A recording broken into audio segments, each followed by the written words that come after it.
kawruh lah begitu. Nah ini kita nggak pakai istilah ngangsu kawruh, tapi eksegesis gitu. Tapi ya samalah ya. Nah, Imam Besar Kayafas ini dia menafsir Daniel 7 ya tentang anak manusia yang datang di atas awan-awan. Ya, siapakah kamu? Apakah kamu itu anak manusia itu? Nah, kemudian Yesus bilang, akulah dia. Nah, lalu kemudian Imam Besar Kayafas itu mengoyakkan jubahnya. Ya, jadi Imam Besar ini menemukan suatu bukti ya bahwa Yesus ini adalah pentolan ya, tokoh bidat yang mengajarkan dirinya adalah anak manusia yang datang di atas awan-awan itu. Ya, letak bidatnya tuh di situ, Ustaz Suman.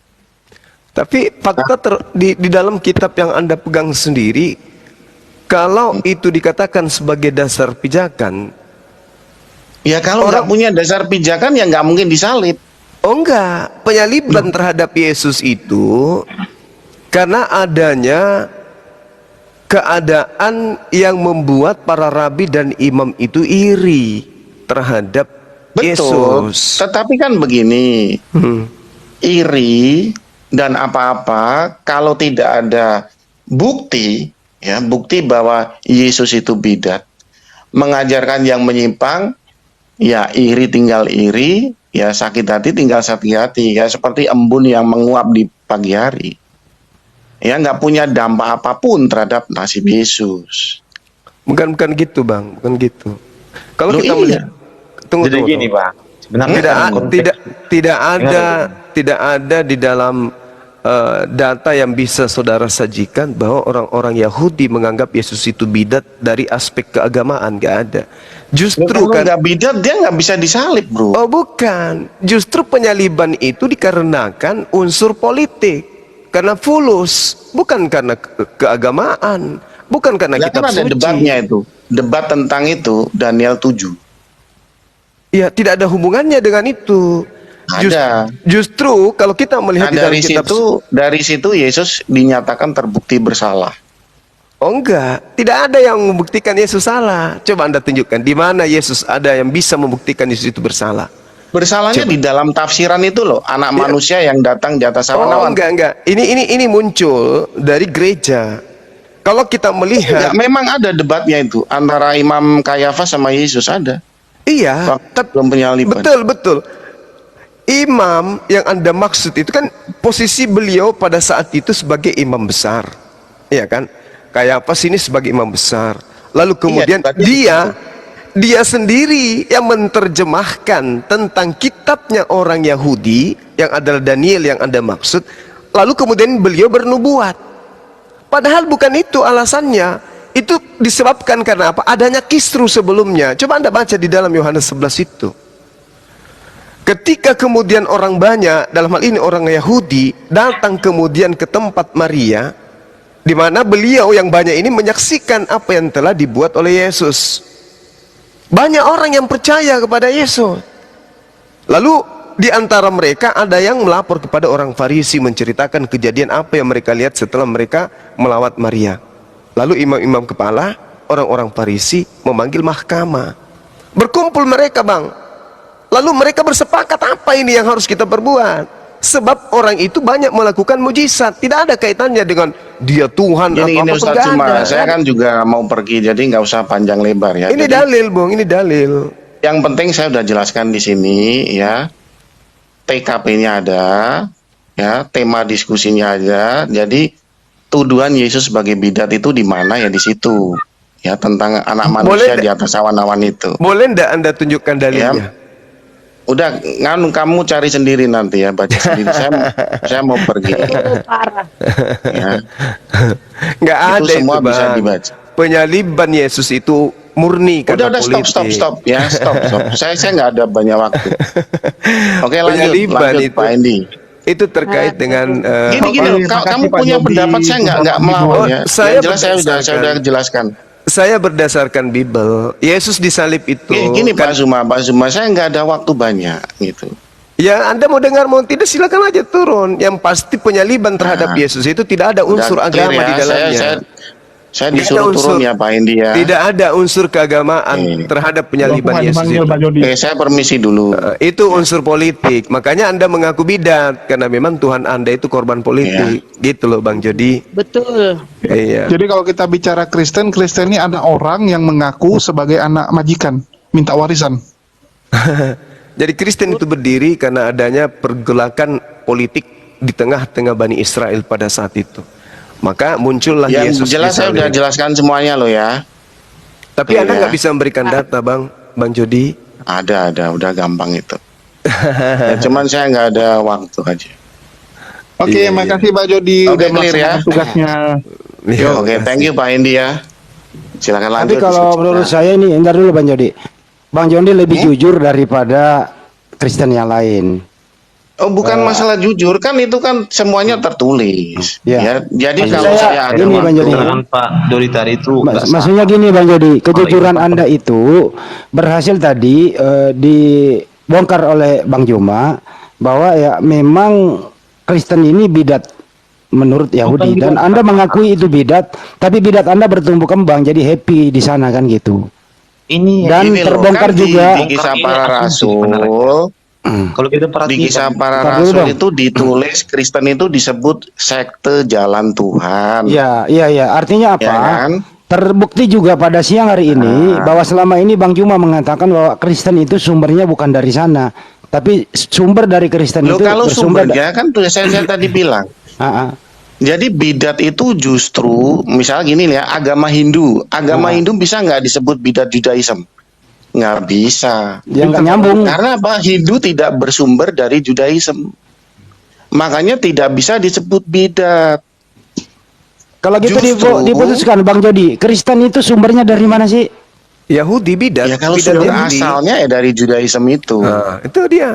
Ya Makanya kan? dalam kisah para rasul 24 nomor 5, pendiri Kristen disebut sebagai tokoh Nasrani, Paulus. Nah, Itu bidat tuh. lalu di dalam perjalanannya Ah, ah. ada satu tokoh ya dengan sumber yang sama ya. Saya ngomong sumber yang sama ya. Ya. Ada satu tokoh yang dianggap menyimpang. Lalu kemudian ajarannya berbentuk sebagai cabang kayak seperti ketapel. Ya Nah, itu gitu Kristen. Makanya Nah, Matius makanya 24 Yesus cabang mengatakan ketapel ini disebut ya Kristen. sekte jalan Tuhan. Bang Jody, Sekte Bang itu. Jody, izin. sekte Tunggu, Ya, ya. tunggu. Putra Izin, sistem orang apa putra sistem izin. orang? Halo, tunggu aku mau bilang ini. Pak Ini semakin kalau seru bilang nih. gini ya, Bang Jody jangan turun dulu, ini seru nih. Itu, ya, Kristen itu sebenarnya anak orang yang mengaku sebagai anak majikan, terus mengklaim sebagai anak majikan ke orang-orang, tetapi karena dia jago ngomong, warga sekampung percaya bahwa Percaya. dia adalah anak si majikan. Dipercaya Ya, bahwa dia punya usaha, kalau punya masalah tanah. jago ngomong begini, Bro Julius ya. Tunggu, putra sistem orang apa Kristen atau Islam? Kristen dia. bidat Dari tadi juga dia itu. dengerin. Ya. Ya udah, Baik. dia turun aja, turun. Kasihan gua. Ntar dulu. Ntar dulu. Sebentar, Putra bilang. Bang Jody, Bang Jody, Ya. siapa yang paling berperan dengan adanya Kristen? Ya Bapak gereja lah. Bapak gereja. Terbukti Bang Jody kan selama ini. Iya. Ya. Nama Kaisar itu lah Romawi lah. Apa peran Yesus, apa peran Paulus dalam Kristen? Oh, penting dia. Dia memberikan Kalau Tuhan. Paulus itu dia hanya meletakkan doktrin-doktrin dasar. Ah, Termasuk Nah, kita. jadi ya kalau tertulis di kisah para rasul itu Paulus dan Silas itu mendarat di Antiok. Ya, mendarat di Antiok mengabarkan berita Injil ke sana ya. Para rasul itu hanya meletakkan doktrin-doktrin dasar. apa Nah, peran kemudian- Romawi? Pak Jody, apa peran Romawi? Pemasaran. Ya jelas dong. Pemasaran Sekarang dong. tuh kalau yang namanya agama sudah sistemnya tuh TSM, terstruktur, sistematik dan masif. Ya, puas gitu loh. Iya. Ya kan? Nah, coba tanya Putra peran Roma apa Putra? Gak ngerti dia, jamat biasa dia kata Jody. Ya, dia Tapi belum gini, ngerti Bang lah. Alfa, Bang Jody, Diskusi. tadi statement aku setuju nggak kalau ini anak orang yang mengklaim jadi anak majikan, ya terus mengatakan kepada masyarakat bahwa yang punya usaha itu dia. Kalau kita lihat ya klaim dari magisterium atau Katolik ya, saya lihat saya lupa ya. Jadi kekristenan itu adalah Israel model baru. Gitu. Klaimnya begitu. Tetapi kan jadi problem begini ya, teman-teman ya. Jadi jangan langsung diasumsi Jadi gini. itu benar kan, berarti kan Ini ya, kalau jawab pertanyaannya gini, ya singkat-singkat, Pak Jody, Kristen itu bersumber dari Perjanjian Baru apa Perjanjian Lama? Perjanjian Baru. Perjanjian Baru, betul ya Bang Juma ya? Baru dia. Betul. Kan memang sudah aku bilang. Aku kasih asumsi. Aku kasih Bentar, contoh satu-satu dulu, selesaikan dulu dengan Bro Julius tadi Satu-satu itu. Julius. Iya, itu belum selesai. Nggak, contoh Nah, dalam jadi- bentuk inilah. Contoh yang teman-teman gampang nangkapnya ya. Jadi contohnya gini, teman-teman mungkin tahu namanya kecap bango ya. Kecap bango itu sekarang kan gede. Kan Kalau terlalu zaman lebar dulu gitu. itu enggak. Ini kecap dulu. Jadi kecap bango ini sebenarnya itu udah lama berdiri. Jadi kecap bango itu dulu berdiri tahun 28 sebelum merdeka. 28 berdiri, pendirinya nama Joa Pitbun. Ya, tapi kecap bango dulu nggak terkenal, kecil dia. Nah, jadi yang kalau diibaratkan Kristen itu didirikan sama Paulus, tapi nggak laku. Ya, sama kayak ini kecap bango. Baru tahun 92 kecap bango diambil sama Unilever. Setelah diambil sama Unilever, dirombak Ini, logonya, Itu dibagusin, sudah baru laku. Oke, Baru laku. stop, Jadi udah cukup. sama. sudah Diambil sama Roma, baru laku. Nggak betul lagi Iya, iya. itu. Satu lagi pertanyaan Bang Jody, ini penting nih. Apa Nah, fungsi saya jawab dulu ya. Saya dulu Bro Julius saya jawab. Oh iya ya. Ya, jadi Masih ada jawabannya itu Bang. Padahal itu ya, udah jadi benar kali statement loh itu. Bro Julius itu ada benarnya. Nah, itu kan. Ya, mengapa ada benarnya? Jadi manusia ini memiliki sifat psikologis yang disebut dengan cognitive ease. Nah, jadi ada suatu percobaan, ya, ada 100 orang di suatu lingkungan, ya, lingkungan daftar tunggu, ya, daftar tunggu, saya lupa itu. Sepertinya daftar Waiting room. tunggu diperiksa dokter. Lalu psikolog ini menyusupkan 4 orang, ya, 4 orang ke situ. 4 orang itu disuruh berdiri, disuruh duduk, disuruh berdiri, duduk. Padahal 4 orang doang. Nah itu 100 orang itu lama-lama ikut-ikutan sama tingkah laku 4 orang itu. Semula 4, lalu jadi 6, 6 jadi 8. Padahal itu nggak ada yang nyuruh duduk, nggak ada, yang nyuruh berdiri juga nggak ada. Nah itu disebut dengan perilaku manusia yang kognitif is. Satu lagi Pak Jadi Jody. manusia itu sebetulnya Udah itu. mengikuti apa yang mayoritas di lingkungannya. Nah kira-kira Oke. begitu. Satu lagi Pak Jody, Ya. apa fungsi PL untuk orang Kristen? Fungsi PL ya sebagai file. Jadi kalau kamu kerja di HRD, ya kamu bekerja di HRD, ya itu kayak CV-mu, ya ijazahmu itu dijadikan file. Bukankah sumber itu yang mengatakan Anda bidat? Kenapa jadikan sumber file? Lo kan bidat itu kan cuman percabangannya aja, gitu loh. Jadi justru dengan adanya file ini kita itu adalah bidat yang memiliki sumber, gitu loh. Jadi kita ini bukan ketapel yang digergaji, tapi seutuhnya benar-benar berbentuk Aduh, di istilahnya ketapel. susah dicerna orang. Kasihan penonton. Enggak, ini ya Pak Jody bahwa PL itu hanya file saja. Terus perjanjian baru itu adalah landasannya Kristen. Kan jelas di situ makanya dikatakan bidat. Kan intinya dia Bang Juma ya. Iya, betul. Kalau nggak ada PL, nggak ada perpuluhan Bang Andi, jangan lupa. Makanya dijadiin file, kalau dipergunakan boleh, kalau enggak kan gitu. Jadi Nggak menjadi- gini loh, nggak kalau menjadi- file kerja di suatu perusahaan, file itu digunakan, ya ini Bro Hendy nih kerja nih Ya. jadi mekanik. Jadi mekanik 10 tahun mekanik, ya nggak ada yang bertanya itu ayah ibunya namanya siapa, nggak ada yang bertanya. Ya file itu nggak akan dibuka, nggak akan digunakan. Karena apa? Tugasnya Bro Hendy kan seorang mekanik, ya di pabrik. Ya ayah ibunya siapa, Pak Ijo Tulkinem juga nggak akan dibahas. Nah kemudian tiba-tiba ada temennya Bro Handi ngamuk-ngamuk, ya mau berkelahi dengan Bu Handi. bilang, Udin ayahnya Pak Hendi ini utang sama saya. Lapor sama HRD. HRD kan bingung. Akhirnya dia buka file. Betulkah ayah dari Pak Hendi itu bernama Udin? Ya, dibuka-buka file. Terus Karena begini apa? Pak Jody. Ada yang mempertanyakan. Izin Pak Jody. Perjanjian lama ini file ini gunanya untuk apa buat Kristen? Ya kalau ada yang Itu tidak masalah mempertanyakan. itu bang, ditampangkan di Gunanya apa? Latar Itu belakang menjelaskan kekristenan hukumnya itu di siapa hukum. sih ya? Coba saya tanya Bang Gunanya Juma. gitu. Kalau Izin ada dulu yang yang lain, bertanya. standby dulu. Bang Juma, ini PL ini kan filenya tadi sumber bidat untuk Kristen. Menurut Bang Juma ini Kristen ini PL ini jadiin file untuk apa kira-kira Bang Juma? Penari latar. Jadi gini bang, Iya. PL itu perjanjian lama itu harus abang mengerti dulu. Jadi- Isinya bagaimana? Ntar dulu kau putra. Jadi jelaskan jadi apa kalau saya analogikan, Ya. Kristen itu laki-laki tapi ingin tampil seperti perempuan, maka PL ini dijadikan sebagai make up supaya banyak orang melihat, oh ini laki-laki pada perempuan, padahal dia ini laki-laki. PL itu Ya begitu. kita kasih contoh ya, kasih contoh. Ya. Kata orang Kristen ini perjanjian baru. Nah, yang perjanjian lamanya tuh di mana? Kan gitu. Oh, itu ada ditulis di Yeremia 31 ayat 31. Nah, gitu. Kekristenan merupakan penggenapan dari Yeremia 31 ayat 31. Oh, Jadi nggak ini ada. loh, Itu intinya tipuan itu, dia ada itu bagus. penipuan itu.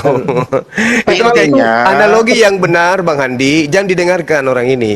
Ya. Analogi yang benar adalah Kristen itu laki-laki, tapi pingin dilihat orang banyak menjadi sebagai perempuan, dia pakai terjemahan kitabnya orang Yahudi sebagai lipstick, sebagai wig, sebagai Make up. rok, sebagai Make up baju ya. daster. Make up. Itu sehingga Kalau itu cocok nggak, Bang oh Juma? dia ini perempuan, padahal aslinya mereka itu laki-laki. Itu Kristen itu. Ada lagi sebut Yeremia 31. Waduh, nggak ada malu. Yeremia 31 itu perjanjian baru untuk Bani Yehuda dan Bani Israel. Kristen ini bukan Bani Yehuda, bukan Bani Israel. Itu tadi laki-laki yang pingin nampil seperti perempuan, pakai kitabnya Yahudi sebagai lipstick supaya dia berpura-pura seperti perempuan, tapi sebenarnya dia itu adalah laki-laki. Itulah Kristen. Oke. Makanya tadi dia katakan dia bidat. Bidat Iya, bidat itu artinya apa? Sesat, meninggalkan kodrat yang seharusnya. Oh, bukan, Itulah bukan. Bidat itu bukan artinya sesat, lain Bang. lagi ya. Oh, Bidat dari mana itu- lagi bidat? Artinya bukan sesat. sebentar, ya, Anda sebentar. belajar di mana? Abang belajar Alkitab itu. Bidat itu jangan artinya setengah- ajaran setengah- yang inovatif. dari Bidat perjanjian itu baru, ajaran yang menyimpang. Allahu Iya. Akbar. Allahu Akbar. Iya. Jadi Artinya ajaran yang inovatif. Kok inovatif? inovatif menyimpang lah nggak apa-apa. Menyimpang tapi.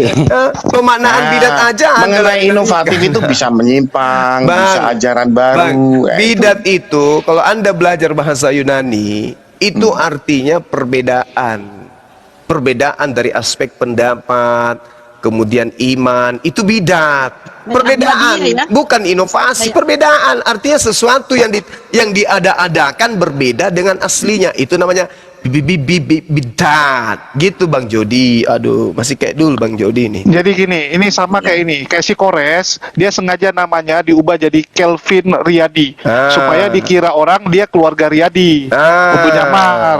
gitu. Jadi dia bisa klaim saya ini pemilik Lipo Group juga, lihat tuh marga saya ada Riyadinya, begitu. Nah, itu baru cucok. Kalau begitu kalau boleh saya simpulkan Ya. Kristen ini nggak punya jati diri dong. Iya emang. Ya kan Punya jati di dirinya. Roma sana. Ntar dulu udah. Jadi gimana jati dirinya apa Pak Jody? Ya jati dirinya ya eksegesis dari Bapak Gereja. Nah itu dia. Itu. Tanpa PL mereka nggak bisa bilang mereka Yahudi rohani. Nih. Kan Udah diputuskan PL Pak kan udah Jody. dijadikan file. Udah. Jadi kesimpulan Pak Jody, jati diri Kristen adalah perjanjian baru, gitu Kores ya. Abu Rijal Bakri. Kores Bapak Abu Rijal gereja. Bakri. Ntar dulu. Ya, Bapak Coba Gereja. diulang lagi Pak Jody. Jati diri Kristen apa tadi? Bapak Gereja. Bapak gereja. Coba lah. Yudaism bapak gereja nggak? Bukan. Beda. Jadi itu mereka ini laki-laki. Ingin tampil seperti perempuan. Jadi kalau ini Pak Jody, Pak Jody, Itulah. bisa nggak sih gitu loh, PL dibuang aja begitu biar punya bener-bener jati diri gitu loh, biar nggak Ya, nggak percaya bisa, perasa Bang. gitu. Yang bertanya Nggak bisa gimana? nyamar. Tidak bisa bang, itu Nggak kan bisa, Bang. kesaksian dari zaman dahulu murid-murid Yesus itu nggak bisa. Jadi abang maksa nggak bisa itu. Nggak, saya kan Kalau cuma nanti ada yang nanya bisa bertanya apa gimana? enggak. Dan perjanjian lama itu berisi tentang nubuatan, Taurat, dan hukum-hukum para masa itu. Jadi itu nggak masalah itu, dituliskan nggak masalah itu. Jadi itu pun nggak masalah itu. Kalaupun sekarang gini bang, kalaupun dituliskan semua kehidupan Yesus itu nggak mungkin lah kan. Gitu. Lu mah teologis banget lu. Kenapa kehidupan Yesus mau ditulis? Emang Yesus pernah suruh? Yesus itu penyampai firman aja. Makanya abang perhatikan Ya kenapa? Konteks dari Kenapa kehidupan pada Yesus zaman. mau ditulis? Emang siapa? Kenapa? Ya saya jawab Pak Indi ya, saya jawab Pak Indi ya. Iya. Bisa saya jawab nih. Ya. Jadi yang sudah membuang perjanjian lama itu sudah ada. Loh. Nubuatan Namanya- Yesus hilang dong. Enggak, dengerin dulu. Udah ada kok sekte yang membuang perjanjian lama ada. Oh iya, tahu tuh. Yang dia bilang Yahweh itu setan. Ya, terusin Pak Jody. Makanya yang sudah membuang perjanjian lama itu sudah ada. Ya, namanya itu Marcionism. Ya, dia membuang perjanjian lama dan kekristenan itu hanya disusun menurut perjanjian baru. Dan itu memang sudah ada, dan di zaman masa lampau itu menimbulkan masalah. Menimbulkan Masalah, masalah yang gitu. seperti yang tadi saya bilang. Kalau nanti ada orang luar ya yang pengen masuk Kristen, kemudian bertanya, lah ini kekristenan kok kayak lagunya Didi Kempot, ya sekonyong-konyong koder, ya kan? Ya kan? Lalu backgroundnya bagaimana? Nah itu kan menjadi masalah, ya makanya kekristenan kemudian itu memasukkan perjanjian lama di dalam kanonisasi kitab. Nah konsekuensinya apa? Konsekuensinya ya paham Marcionisme itu dibidatkan, dianggap menyimpang dari keputusan Bapak Gereja. Jadi menurut Anda fungsi PL itu hanya lipstik kamuflase begitu? Itu harus dituangkan. Latar belakang Bang. file kan udah saya jawab tadi. Kan saya bilang itu Ya, harus untuk klaim. dituangkan. Karena Untuk bagi bisa kita- klaim. Entar dulu, saya tanya Bang Juma dulu. Latar belakang file katanya PL itu Bang Juma. Jadi tunggu dulu bang, gini. Iya. Kalau kita tok langsung perjanjian baru, Putra lu diam dulu Putra. benar itu bang. Jadi harus ada. Nanti kau bicara setelah Bang Jody turun. Entar dulu Bang Juma dulu mau Iya. bicara ya. Latar belakang file Bang Juma sebagai lipstik isi dari PL itu. nggak bisa itu, harus. Iya. Iya, Konsisten jadi gini. dari awal, gitu. Kalau kita berbicara mengenai Oke, saya pamit dulu ya karena saya harus nagih nih, ya udah jam 3. Mantap Pak Jody. Iya, Sudah thank jadi you, umpan Pak yang Jody. baik. Iya. Udah jadi umpan Oke, yang baik. lanjut Ya. silakan diskusinya. Iya. Ya, jadi memang tak ada hubungannya antara kitabnya Yahudi dengan agama Kristen ini, nggak ada hubungannya. Agama Yahudi itu dari Yehuda kan. Sementara Yehuda memiliki perjanjian baru dengan Tuhannya Bani Israel itu sendiri. Tidak ada kaitannya. Semua kitab yang dituliskan di dalam literasi Yahudi ya untuk Yahudi, untuk Bani Israel. Nah, ada seorang dari ahli kitab yang kemudian mengambil ajaran Yahudi, mencocok-cocokkan dengan ajaran penguasa. Kala itu Yudaism dikuasai wilayahnya dengan Roma. Roma ajarannya pagan. Maka diambil kitab ini sebagai tameng, dicocok-cocokkan untuk mendudukkan Yesus sebagai Zeus atau Horus, dijual ke Roma. Laris, yang dikatakan Dinda Julius itu betul. Benar itu. Jadi Paulus ini hanya memberikan pondasi. Yang membangun kemudian pondasi itu menjadi bangunan yang kokoh adalah Roma. Itu Yang buat betul laku. itu. Yang buat laku. Benar. Seperti itu adanya. Aku kasih ilustrasi lagi nih biar gampang penonton cerna ya. Jadi si Kores ya dia terlahir dengan nama Kores Bakri. Ya. Terus si Kores ini supaya bisa dapat makan gratis, datanglah dia ke perusahaan Bakri, mengklaim dirinya sebagai anak Abu Rizal Bakri. Bakri. Banyak orang yang kebingungan gitu kan, begitu lihat KTP, ya Kores Bakri namanya, memang ada Bakrinya. Ada beberapa perusahaan Bakri yang terkecoh kasih makan si Kores secara gratis, tapi cuman sekedar makan. Ya, si Kores nggak bisa berkembang. Nah, jadi ibaratnya Kores tuh kayak Kristen. Terus Kores nikah sama Afifah. Afifah ini Roma. Afifah lihat, loh sayang cuman dimanfaatin untuk makan doang gitu kan. Nah, mulailah dipakai untuk cari proyek gitu. Datangi perusahaannya minta proyek dengan menjual nama Bakrinya gitu. Si Afifahnya yang jadi manajer, pintar dia masarkan si Kores ini. Nah, dari situlah si Kores berkembang gitu kan. Bisa lebih laku. Rupanya Abu Rizal Bakri sakit. Jadi orang mau konfirmasi ini beneran anak kamu atau tidak. Ya, nggak bisa dikonfirmasi karena lagi sakit. Jadi Yahudi mau dikonfirmasi nggak bisa, karena orang Yahudi kan eksklusif, diam-diam dia. Sedangkan si Kristen ini udah menyebar ke seluruh dunia, mengklaim bahwa dia Yahudi rohani, sama kayak Kores, mengklaim dia anak yang sah gitu. Nah, jadinya terakhir si Kores lah yang menguasai semua lini usaha dari Bakri. Nah, seperti itulah kalau simulasinya. Jadi gini bang, abang itu jangan, ini kan abang harus bedakan kan gitu. Karena dari isi semua ayat di Alkitab itu merupakan kesaksian peristiwa kan gitu. Terapi dulu nih Bang Joma. Nah, baik ini itu perjanjian lama itu semua peristiwa itu. Iya, tapi kan nggak diakui sama Yahudi tuh. Kalian ngambil PL dia, kalian paksa dia. Kenapa dipaksa? Putra. Jadi Tadi gini, kalau Pak. kau saksikan ini Putra, tadi Bang Jody ngomong ya, sumber Kristen itu dari Bapak Gereja. Lu setuju nggak? Setuju itu, betul itu. Ya udah Memang kalau dari udah orang itu lah, pas itu. Memang dari situ loh pusatnya, oh, sumbernya. Nah, gimana lagi? ya kalau lu udah setuju begitu, ya ngapain lu pakai PL lagi punya orang?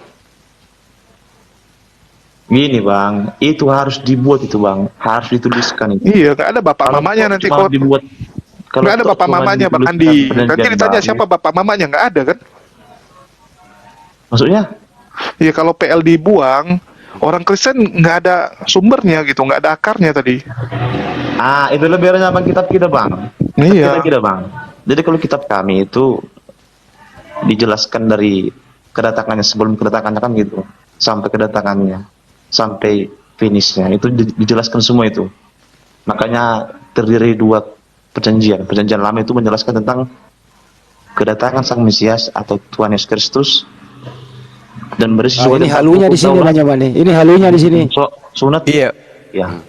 Kan gitu. Jadi nggak bisa kan masuk perjanjian baru. Yesus itu Kan bingung datang kan untuk Bani Israel. Apa buktinya Yesus datang untuk Bani Israel?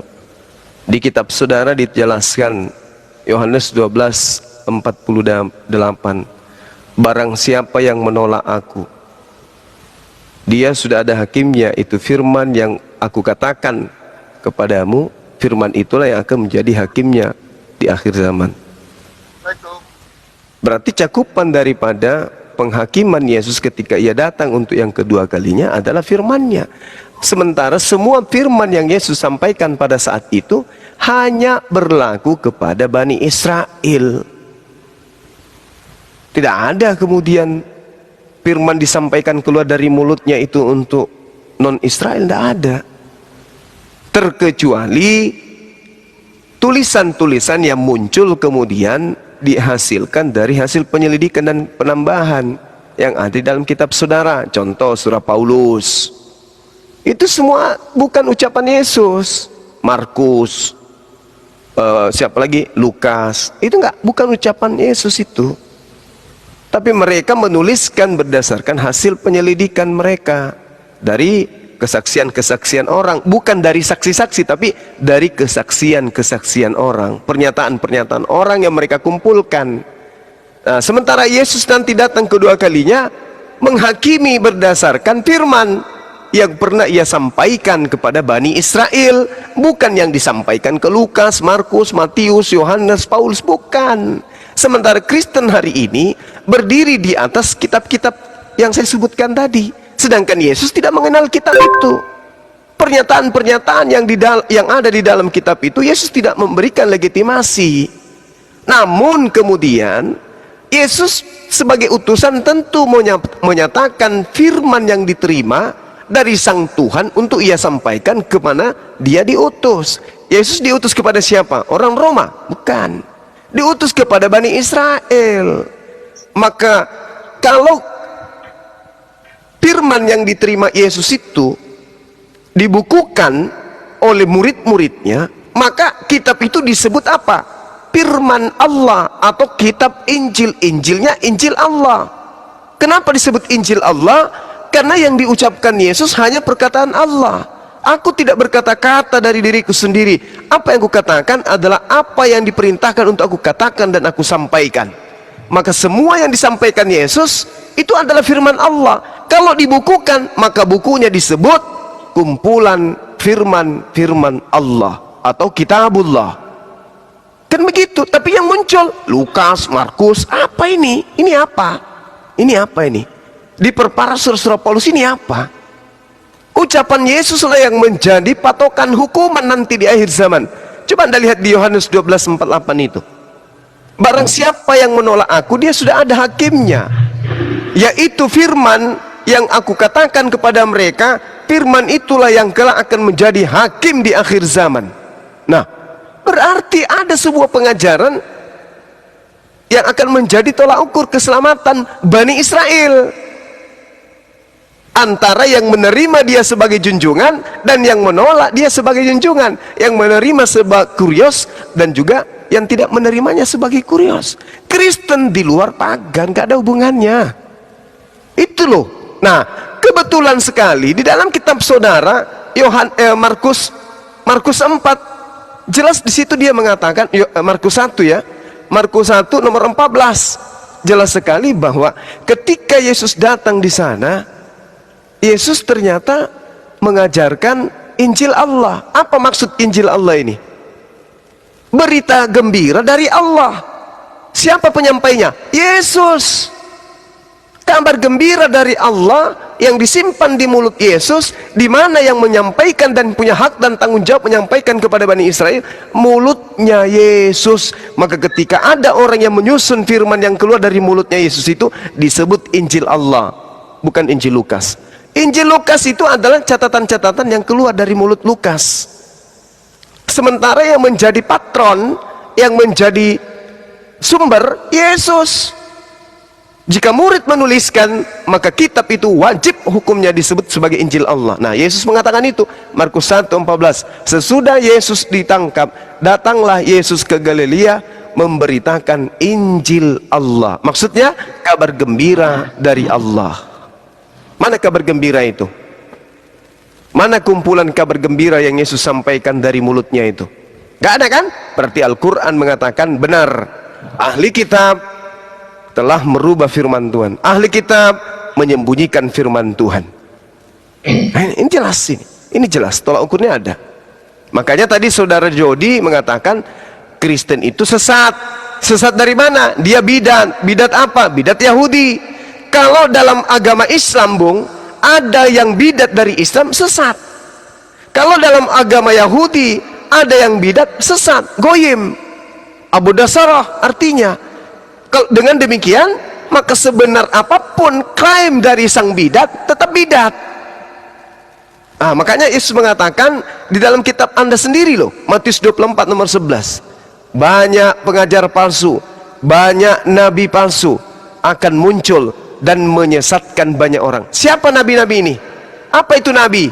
Nabi adalah orang yang menerima wahyu dari sang Tuhan. Oke? Kalau yang dituliskan ini bukan wahyu dan dia mengaku itu wahyu dari Roh Kudus, berarti walaupun mereka mengatakan, oh aku bukan nabi, tapi karena dengan adanya kitab yang mereka tulis, suka ataupun tidak, rela atau tidak, ikhlas atau tidak, penulisnya, pengarangnya harus disebut nabi, karena yang ditulis adalah firman Tuhan, katanya dari Roh Kudus, bimbingan Roh Kudus. Buka isinya, ternyata bukan, berarti penulisnya adalah nabi palsu, meskipun dia tidak mengaku sebagai nabi. Kenapa? Catatannya mengatakan mengatasnamakan Tuhan. Nabi palsu dia. banyak nabi palsu akan muncul dan menyesatkan banyak orang. Jadi kalau saudara Jody tadi, wah ini sesat, ini bidat, tapi kan bidat ini sudah 2 miliar. Nah, tergenapi Matius 24 nomor 11. Akan menyesatkan banyak orang. Dan lagi-lagi banyak nabi palsu, bukan cuma satu. Lukas, Markus, Matius, Yohanes, Petrus, Paulus, banyak. Itu banyak itu, lebih dari 3 itu sudah banyak. Wah, ini palsu tuh, menyesatkan banyak orang. Nah, ini yang tergenapi hari ini. Nah, cobalah, apakah Kristen ini berdiri sendiri? Kalau dikatakan dia berdiri sendiri, berarti tanpa kitabnya orang Yahudi. Mereka masih menggunakan kitabnya Yahudi, berarti dia berakar dari Paulus. Kalau dia berakar dari Paulus, berarti dia berakar dari orang Farisi. Kalau dia berakar dari Farisi, berarti dia berakar dari ahli kitab. Kalau dia berakar dari ahli kitab, kesimpulan akhirnya Kristen itu adalah bidat. Bidat sama dengan sesat, sesat sama dengan neraka. Selesai. Gimana Putra? Ada tanggapan? Putra, Oke. semangat. Nah, jadi gini, memang Pak Juma ini pintarnya dia, memang cerdas juga dia dibandingkan saya kan gitu. Cuman gini Pak Juma, bertahu. itu kan asumsi dari Bapak kan gitu. Cuman kalau saya dengar tadi, saya cermati semua yang Bapak bilang tadi, itu enggak, itu lari semua itu Pak, serius. Karena Bapak itu kan dari pola pikir Bapak sendiri itu. Jadi memang betul tadi yang Bapak bilang tadi malu itu patokan yang Alkitab, memang Matius segala macam itu, para Paulus segala macam itu. Itu betul. Coba gini Pak, Bapak harus mengenai Tuhan Yesus Kristus. Kenapa para murid menuliskan yang isi ayat itu Tuhan katanya, padahal Yesus kan manusia kan gitu. Bapak tadi. Cuman di sini kita harus memahami dulu Pak akarnya, konsepnya itu bagaimana kan gitu. Allah itu bagaimana kan gitu. Apakah ini alam tok aja Allah itu yang kita sembah ini kan gitu. Jadi perlu dikenalkan, dijelaskan Allah itu bagaimana. Jadi harus ada buktinya kan gitu. Jadi di sini Tuhan Yesus membuktikan dia Allah, sehakikat dengan Allah. Konsepnya apa? Bapa, Putra, dan Roh Kudus. Allah, Firman, dan Roh. Kan gitu. Jadi konsep Allah itu bukannya Allah-Allah aja Pak. Jadi kita harus lebih dalam dulu. Allah ini bagaimana ini? Apakah bisa disebut cuma Allah aja kan gitu? Mengapa saya menentang asumsi Bapak tadi? Karena data saya ada yang mendorong. Apa itu? Yesus bangkit. Apalagi ajaran Yesus. Apalagi mujizat Yesus banyak, mujizatnya banyak. Di luar nalar itu Pak, mujizat pada zaman itu udah, kalau zaman itu kurasa perbandingan mujizat itu luar biasa itu kan gitu. Jadi kita jadi jangan langsung mengasumsikan kata utus ini, diutus itu luas itu maknanya Pak, diutus ini. Bagi kita memang utus, ya berarti diutus, berarti di atasnya masih ada lagi yang mengutuskan gitu. Nggak gitu konsepnya Pak. Jadi kita harus dasar dulu memahami konsep Allah itu bagaimana. Allah itu betul Pak, Allah itu ada firman, ada pola, ada idenya, ada gagasan, ada pola pikir, pengetahuannya segala macam mengenai dunia yang diciptakan ini. Dan dia juga punya roh kan gitu untuk menghidupkan. Jadi kalau kita cuma nyembah alat tok gitu aja, bagaimana di proses penciptaan alam ini? Gak mungkin lah kan gitu. Jadi Allah di sini harus tolong. Jadi di sini Allah tolong dijelaskan menurut ajaran agama Islam. Bagaimana Allah itu? Disebut di Allah bagaimana? Apa definisi Allah itu? Kan gitu. Allah itu memang hakikatnya Allah. Definisi Allah maha tinggi, penguasa. Kan gitu. Jadi sebelum kita ke situ kita harus tahu dulu Allah ini harus menjelaskan definisinya gitu. Bagaimana dia menciptakan dunia ini? Bagaimana dia itu? Pasti dia punya pikiran, pasti dia punya akal pola pikir, pola punya pengetahuan. Pasti dia punya roh untuk menghidupkan segala yang diciptakan. Nah, makanya saya bilang kalau Kristen itu menjelaskan isi dari semua ayat yang di Alkitab itu jelas, Pak. Dan itu masuk akal dan bisa diterima masyarakat yang lain. Jadi itulah yang selama ini saya bingung kadang. Saya pengen sekali mendefinisikan Allah itu bagaimana itu. Memang betul yang menciptakan dunia ini semua ini Allah memang. Cuma Allah yang bagaimana ini? Kan gitu. Sekarang gini, Pak. Kepanjangan, Mas. Nah, Mas Putra sekarang jangan gini, Pak. kepanjangan. Intinya aja apa? Kau akui nggak apa yang dimaksud Bang Juma tadi? Bahwa sumber Kristen itu nggak seperti yang Anda kira begitu. Kau akui nggak Gini, itu? Pak, tiap tahun, tiap bulan, tiap tahun, tiap abad itu beda-beda, Pak, orang manusianya, Pak. Manusia ini nggak sama-sama, Pak. Cuman kuncinya pemberitaan Injil itu, isi dari kabar baik itu, yaitu kitab itu sama, Pak, kan gitu. Adapun yang lain mengasumsikan mengenai kitab ini itu salah, karena yang sah kitab ini, Pak, Alkitab ini. Yang Oke, resmi. cukup ya, ditanggapi dulu ya. Ah, Ngerti arahnya nggak sih Bang Juma ngomong apa nih bocah? Iya, tahu. Ya, Iya.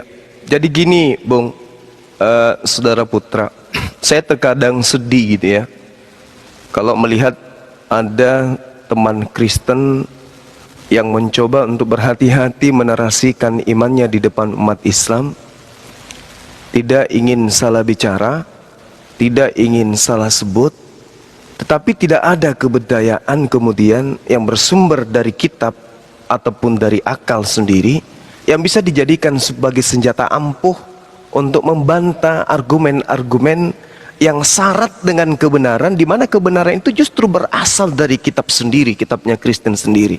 Saya sedih gitu. Seperti saudara saya ini. Sebenarnya Anda itu orang baik. Dalam diri Anda itu ada cahaya hidayah. Saya bisa menangkap dari kata-kata yang Anda lantunkan dari tadi sampai kalimat terakhir yang Anda sebutkan. Ada keperihan di dalam diri Anda. Ada ketidakberdayaan untuk melawan sesuatu yang memang tidak sesuai dengan akal, tetapi dicoba untuk ditegakkan. Laksana menegakkan benang bahasa. Saya bisa menemukan muatan itu ada pada diri Anda. Nah, terkait dengan Tuhan, jangan ke Islam dulu. Terlalu jauh materinya. Ke Yahudi aja dulu. Atau kalau cakupan Yahudi terlalu luas, Yesus aja dulu. Siapa sih Yesus ini? Kan itu poinnya. Menurut Yahudi, menurut orang-orang sesamanya, menurut keluarganya, dan menurut Yesus itu sendiri. Lalu bandingkan dengan iman saudara. Apa relevansinya coba? Siapa Yesus menurut Yesus? Itu dulu, selesaikan itu dulu. Habiskan waktu untuk bergelut dengan dogma yang ada, bandingkan dengan pernyataan-pernyataan Yesus. dan gini, Bang, saya sebenarnya bukan ahli, bukannya sungguh-sungguh ahli teologi, serius. Cuman saya sudah mempelajari isi Alkitab itu keseluruhan, Pak. Ya, dan itu semuanya masuk akal saya, Pak. Dan Oh ya sudah. iman saya juga membuktikan, Pak. Ketika saya Ya sudah. Alkitab itu membuktikan, Pak. Ada reaksinya, ada itu pembuktian. Oke. Kita mengimani Alkitab itu. Seperti itu. Baik. Bagaimana ketika kemudian Yesus itu datang menyampaikan firman? Lalu firmannya dia tidak menambahi dan tidak dia kurangi. Dan itu informasinya justru ada di dalam kitab saudara. Aku tidak berkata-kata dari diriku sendiri. Kalau Anda belajar kitab Lukas atau surat Paulus atau Markus, Anda bisa menemukan dalam satu kitab ucapan Yesus kalau dibandingkan 100, dia hanya 10%. Selebihnya adalah 90 pengantar dari penulis itu sendiri. Lalu kemudian cakupan yang 10% itu dipengaruhi oleh yang 90%. sehingga mengentaskan sebuah doktrin yang menyatakan Yesus itu Tuhan. Mau bukti? Sekuat apapun Yesus mengatakan, aku manusia, aku utusan, aku tidak dapat berbuat apa-apa dari diri sendiri. Bahkan kesaksian Yesus, segala yang ia lakukan, mujizat, tanda-tanda, kekuatan, atau apapun itu yang dia katakan sebagai bukti utusan, itu tidak ada artinya dibandingkan kekuatan dari 90% pengakuan daripada pengarang. Dibunuh pernyataan Yesus itu dengan mengatakan Yesus itu adalah Tuhan. Ketika dia mengatakan itu, dia dalam tataran manusia. Coba aja. Makanya Anda mengatakan, oh saya sudah baca Bible dan semua itu benar. Iya. Karena kenapa? Ucapan-ucapan Yesus itu dikebiri dengan ucapan-ucapan doktrin dan dogma dari pengarang kitab saudara. Gini bang, tokoh yang menceritakan atau yang menuliskan dari Alkitab itu bukan tokoh-tokoh masing-masing kan bang, itu sejaman, sama, mengikuti Kristus, jejaknya sehari-hari itu sama kan. Jadi itu dituliskan bukan yang ngarang-ngarang itu pak, karena jelas masalah nubuatannya, kedatangannya, dan juga finishnya, kebangkitan, kematian dan kebangkitannya. Pasti ada motivasi dari sang penulis. Kenapa ini dituliskan? Karena memang luar biasa, kan gitu. Nah, sekarang begini. Ketika Yesus datang kepada Bani Israel, dia ateis atau dia bertuhan? Dia bukan bertuhan pak, dia itu Tuhan. Nah, inilah yang saya katakan, bahwa akal itu bisa mati kalau menjadikan doktrin dogma yang ada tertulis di Bible itu sebagai santapan rohani. Masakan ada manusia siang malam dia berdoa, siang malam dia menghamba, dia sujud di hadapan Tuhannya, Anda katakan tidak bertuhan? Nah, fitnah apa lagi nih? Fitnah apa lagi nih? Ya, coba gini. Inilah kenapa Jadi, Kristen itu disebut bidat, karena manusia yang bertuhan dianggap Tuhan. Anda mengatakan Yesus tidak bertuhan. Iya betul, Yesus tidak bertuhan pak. Lalu Yesus kenapa itu dia Tuhan berdoa? sendiri. Kenapa dia berdoa kalau dia tidak bertuhan? Nah, saya jawab. Ya. Jadi gini pak, jadi Ya. kembali dari yang tadi, yang saya katakan tadi, konsep Tuhan itu, konsep Allah itu bagaimana? Di sini kan di Alkitab dijelaskan Tuhan Yesus Kristus kan firman yang keluar dari Allah itu sendiri. Nah, kan udah aku bilang kan, pasti karena penulis, ingat Yohanes 1 sampai data 35 itu pengantar penulis. Bagaimana? Itu, aduh. Jujur. Yohanes 1 sampai data nomor 34 itu pengantar penulis atau itu sabda Yesus? Jujur.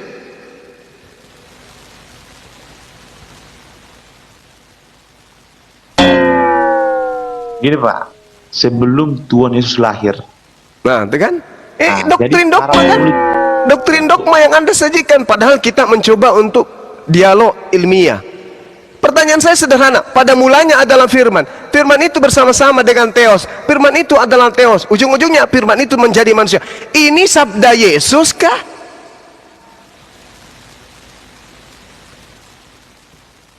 Iya pak, itu sabda Yesus kan. Nah, ini dia. Inilah yang saya katakan Yesus doktrin. Inilah kenapa saudaraku, kenapa Kristen itu bidat. Karena manusia Yesus dituliskan, ikan tadi dikatakan nabi-nabi palsu mencampur adukkan pengajaran-pengajaran dari Tuhan dengan pengajaran-pengajaran dari dirinya sendiri. Yesus, bayangkan. Yesus mengaku di hasil penyelidikan penulis kitab Anda nih, Yesus berkata, aku tidak berkata-kata dari diriku sendiri. Nah, sekarang kita tanya, di mana Yesus mengatakan pada mulanya adalah firman, firman itu bersama-sama dengan Theos, firman itu adalah Theos? Di mana Yesus mengatakan itu?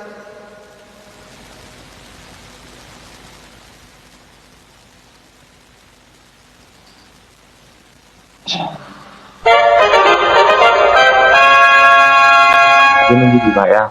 Udahlah bro. Kalau itu saya kurang paham lah. Nah, itu dia makanya saudaraku. Tadi. Makanya Jadi iman Kristen itu kuat sampai pada level ada yang ngusir setan, bermujizat, mengobati orang sakit. Itu apa? Karena aspek apa sampai menyebabkan seperti itu? Karena mereka mempertuhankan sesuatu yang memang goib. Dalam arti kata mempertuhankan togut selain daripada Tuhan. Jadi Coba gini, Pak. gimana? Mengapa para penulis Alkitab itu mengatakan Yesus Kristus adalah Tuhan? Karena mereka semua menyaksikan kebangkitannya. Jikalau memang Tuhan Yesus Oh, salah. mati, toh, Salah, itu saudaraku, nggak dituliskan, salah. Pak. Salah. Coba Anda tunjukkan siapa manusia yang menyaksikan Yesus bangkit dari kubur. Gak ada. Markus 14 nomor 50, semua murid lari meninggalkan Yesus. Gak ada yang menyaksikan dia bangkit. Malah kalau Anda lihat di dalam Lukas 24 nomor 37, ketika Yesus muncul setelah berita penyaliban penangkapan, Yesus muncul di tengah-tengah mereka. Apa yang terjadi? Mereka ketakutan sebab mengira melihat hantu. Yesus muncul, kok dikira hantu? Namanya manusia, Pak. Bagaimana Bapak ini? Lah, sekarang begini, saudara Putra, Anda punya murid, Anda punya pengikut. Di setiap hari, tunggu. Di setiap hari Anda memperlihatkan mujizat.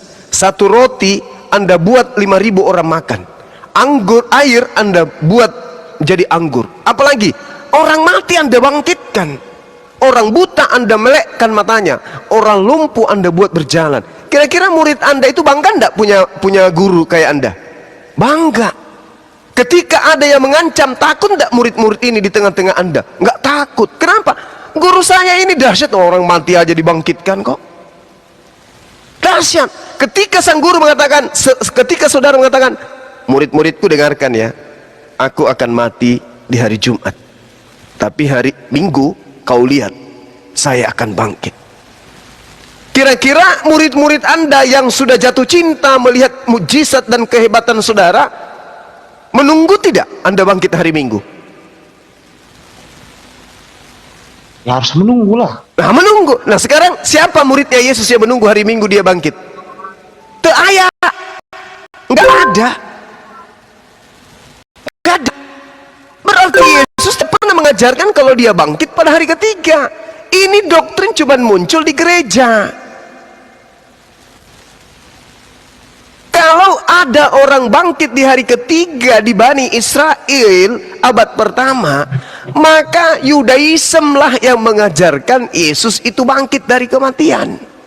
Faktanya yang mengajarkan Belanda, Portugis, Roma, Yunani. Kenapa bukan Yahudi sebagai tuan rumah yang ada di TKP? Jadi inilah Pak Jumadu. Gimana? Coba. Kenapa bukan murid Anda yang menceritakan? Kenapa justru orang yang di Papua yang menceritakan tentang putra bangkit pada hari ketiga? Sementara murid-muridnya di tempat Anda, murid Anda, nggak ada yang menceritakan itu. Kosong. Berarti surat kabar yang menceritakan cerita Anda bangkit itu surat kabar robek. Gak jelas wartawannya. Coba Anda pikirkan. Iya, silakan. Ini kita patokannya Alkitab ya Pak ya.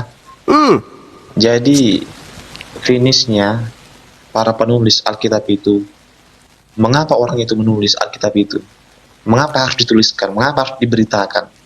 Karena memang kesaksian orang itu memang sungguh luar biasa. Karena apa? Finishnya, JR-nya itu Yesus bangkit. Itu aja Pak. Kalau Ya memang nggak ampun. bangkit dia nggak bakalan ditulis itu Pak. Berarti Ya ampun. batal kilayannya. Cuma Saudara- karena dia bangkit. Mereka Saudaraku, tuliskan. saudaraku, tolong tunjukkan kitab saudara yang dituliskan untuk orang Yahudi. Tunjukkan ke saya. Ada tidak kitab yang perjanjian baru Anda itu dituliskan untuk orang Yahudi? Ada enggak? Kitab Anda itu ditulis untuk orang Romawi, untuk orang Yahudi, untuk orang Yunani dan Romawi. Kalaupun ada yang dikasih kitab itu adalah orang-orang yang Yahudi yang sudah jauh dan lama tinggal bermukim di tengah-tengah orang-orang Romawi Yunani. Tidak ada kitab saudara perjanjian baru itu dituliskan untuk orang Yahudi, nggak ada. Itu dituliskan untuk Roma dan Yunani. Kenapa dituliskan kepada mereka? Karena konsep dewa matahari, sembahan nenek moyang Romawi dan Yunani, itu nuzul menjadi manusia. Zeus atau Horus menjadi dewa mereka. Makanya ada peringatan tanggal 25 Desember itu adalah tanggal kelahiran daripada dewa matahari. Itu perayaan Roma. Kenapa diajarkan tentang kebangkitan, tentang ini? Karena itu mau dijual dan dijajakan kepada Romawi dan Yunani. Diterima nggak mereka? Terima. Langsung disahkan menjadi agama kekerajaan. Kristen itu jadikan sebagai agama resmi. Kenapa? Ajaran kitabnya berkesesuaian dengan ajaran nenek moyang mereka. Makanya babi dihalalkan. Apalagi Taurat dibatalkan. Apalagi sunat dibatalkan. Karena Roma pecinta babi. Roma adalah bangsa yang tidak bersunat. Kalau ajaran itu di dalamnya, kalian harus tetap bersunat, kalian jangan makan babi. Mana mau Romawi menerima ajaran itu? Tidak mau. Makanya tidak ada surat-surat Paulus itu dituliskan untuk orang yang ada di tempat lingkungan para rabi-rabi Yahudi. Nggak ada. Hanya Yahudi-Yahudi yang hidup terpencil di sana, di pemukiman yang sudah tidak ada di peta. Itu. Tolong Anda pikirkan itu. Sekarang di Indonesia aja dulu. Ada nggak orang Yahudi datang berbondong-bondong penginjilan? Dari sinagoge, dari Timur Ratapan, datang ke Indonesia mengajarkan penginjilan dengan menggunakan Taurat, masuk ke gereja, mengajarkan nyembah Yesus. Ada nggak? Nggak ada. Yang datang dari Australia, Belanda, Portugis, apalagi Jerman. Nggak ada orang Yahudi. Kenapa? Itu tadi yang kita awali. Kristen ini adalah bidat Yahudi. Dari mana dia terbentuk? Dari sekte Farisi. Apa nama sektenya? Nasrani. Di mana tertulis Kisah Para Rasul 24 nomor 5? Siapa tokohnya? Paulus. Itu loh. Ah gini lah Pak. Aku udah pusing kepala gini. Aku bukan memang ahlinya itu Pak ya, serius. Ini lagi posisi kerja aku, jadi batal kerja gue ini. Terganggu. Jangan sampai batal kerja. Nah, maksudnya gini loh Bang. Keberadaan dialog ini itu bukan kemudian untuk mencari sesuatu yang kemudian mau mencederai hati, bukan. Tetapi justru supaya teman Kristen itu kuat di dalam iman. Maksudnya apa? Beriman, supaya imannya kuat harus ditopang oleh pondasi ilmu. Jangan cuma beriman toh. Yesus itu kan Tuhan, dia kan begini. Coba kelilingi iman itu, bungkus iman itu dengan ilmu. Benar enggak Yesus itu begitu? Apa tolak ukurnya? Belajar. Oh Yesus Tuhan, karena dia luar biasa, dia membangkitkan. Cobalah belajar. Kenapa Yesus bisa membangkitkan orang mati? Kenapa Yesus ini begini dan begitu? Apa sebabnya Yesus begini? Pelajarin. Oh ternyata dia bisa kayak begitu karena dia adalah utusan Tuhan yang sangat disayang oleh Tuhan, sehingga Tuhan melakukan apapun yang dia minta. Andai saja Yesus pada masa itu, Tuhan Bapa yang ada di surga, aku pengen matahari ini terbit dari barat, terbenam di selatan, maka Tuhan pun akan melakukan itu. Kenapa? Yesus anak yang dikasihi. Anak ini hamba, kekasih Allah yang sangat dikasihi. Tapi kesalahan kemudian ketika ada kesalahpahaman dibentuk menjadi satu keyakinan, muncul sebuah agama. Nah ini secara turun-temurun satu kesalahan karena dianggap karena dilakukan secara terstruktur, terorganisir, sistematis dan terencana, maka kesalahan itu muncul menjadi sebuah kebenaran. Contoh, ini contoh sederhana. 25 Desember. Siapa bilang Yesus lahir di tanggal 25 Desember? Gak ada. Tapi karena itu dilakoni secara turun-temurun, didukung oleh kekuatan agama, didukung oleh tokoh agama, didukung oleh kekuatan negara, maka sesuatu yang tidak benar itu menjadi benar. Saya boleh taruhan kalau ada seorang Kristen apapun titelnya yang bisa membuktikan Yesus lahir tanggal 25 Desember. Nggak ada. Tapi kenapa itu diyakini dan dirayakan secara turun-temurun dengan wow, luar biasa mendunia? Ya karena itu upacara kebangsaan Romawi dan Yunani. Kenapa dianggap itu sebuah kebenaran sampai masuk ke rumah ibadah, berhikmat di dalam? Oh, disebutkan di dalam Yesus, Yesus Tuhanku, Yesus Tuhan, kayak gitu-gitu. Kenapa? Karena itu sudah terdoktrin di otak bahwa 25 Desember itu lahirnya Yesus. Tapi cumalah jujur, apakah betul? Sehingga Al-Quran mengatakan apa? Yukhadi'una Allah walladina amanu wa ma yakhda'una illa anfusahum wa ma yasurun. Mereka sebenarnya hanya menipu diri mereka sendiri. Nggak ada ajaran Yesus tanggal 25 Desember, tapi dibenar-benarkan, dianggap benar, pokoknya benar. 25 Desember Yesus lahir, benar itu, nggak ada keraguan di dalamnya. Apa dasarnya? Imani aja, nipu diri sendiri. Nah, itulah yang menjadi dasar pijakan dialog kita, bahwasanya ya iman itu harus bertumbuh. Ketika kemudian kami mendengarkan Yesus adalah Tuhan, berlomba-lomba kami mencari Bible, mana dasar pijakannya ya? Kok bisa ya? Yesus di sisi lain dia mengatakan, aku tidak dapat berbuat apa-apa dari diriku sendiri. Kok bisa jadi Tuhan? Di mana? Kita cari, tidak ada data validnya. Rupa-rupanya itu hanya doktrin, mengambil kitabnya orang Yahudi, mengatakan itu ada nubuatan, tapi yang punya kitab tidak pernah mengaminkan. Nah itulah saudara putra. Jadi harapan kita, saudara, cobalah beriman dengan didasari ilmu. Jangan cuma beriman buta. Jangan hanya imani saja.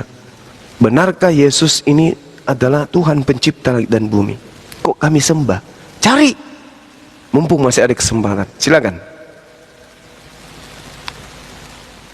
Gitu loh Pak, ambillah.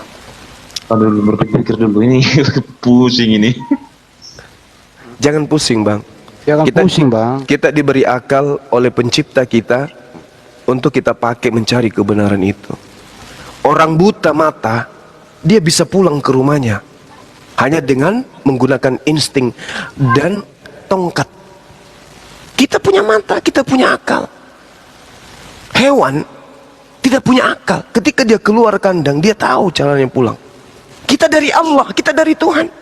Masa kita tidak bisa cari tahu caranya kembali kepada Tuhan? Kita punya akal, kita dikasih kesempatan untuk itu. Jadi jangan pusing. Jangan pusing, pelajari Bible dengan baik-baik. Tekun belajar Bible, tekun pelajari dengan baik. Tapi dengan apa? Akal. Tuhan menitipkan akal. Nah ini, saya kasih kamu akal, ini buku panduan. Kalau buku panduan palsu yang kamu pakai untuk menjalankan mesin, percaya mesinmu meledak, atau kepalamu yang akan meledak, atau rumahmu yang akan meledak, atau pabrikmu yang akan meledak. Tapi aku berikan akal, aku kasih kamu buku panduan. Kalau buku panduanmu ini benar, maka kamu akan bisa mengoperasikan mesin itu dengan baik.